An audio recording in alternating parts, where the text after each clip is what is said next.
పరమశివుని మెడలోని పాము అన్నది గరుడాక్షేమమా. పరమశివుని మెడలోని పాము అన్నది గరుడాక్షేమమా.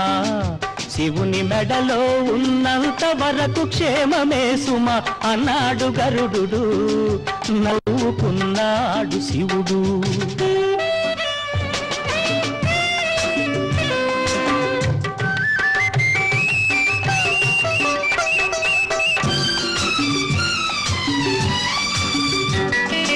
అల్పుడెప్పుడు పలుకుతాడు ఆర్భాటంగా, సజ్జనుడు మాట్లాడును చల్ల చల్లగా. కంచు మ్రోగునట్లు కనకమ్ము మ్రోగునా, కంచు మ్రోగునట్లు కనకమ్ము మ్రోగునా. అన్నాడు వేమన్నా అదే నిజం ఓరన్న. పరమశివుని మెడలోని పాము అన్నది గరుడాక్షేమమా. శివుని మెడలో ఉన్నంత వరకు క్షేమమే సుమ అన్నాడు గరుడు. నవ్వుకున్నాడు శివుడు.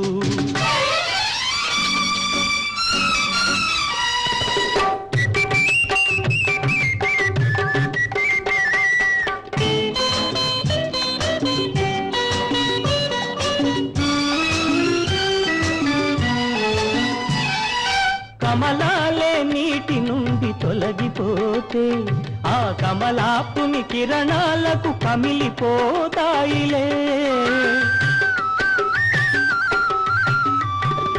కమలాలే నీటి నుండి తొలగిపోతే ఆ కమలాపుని కిరణాలకు కమిలిపోతాయిలే. తమ తమ నెలవులు తప్పిన తమ మిత్రుల శత్రులని అనెను సుమతి శతకం, అది శాశ్వత సత్యం. పరమశివుని మెడలోని పాము అన్నది గరుడాక్షేమమా. శివుని మెడలో ఉన్నంత వరకు క్షేమమే సుమ అన్నాడు గరుడు. నవ్వుకున్నాడు శివుడు.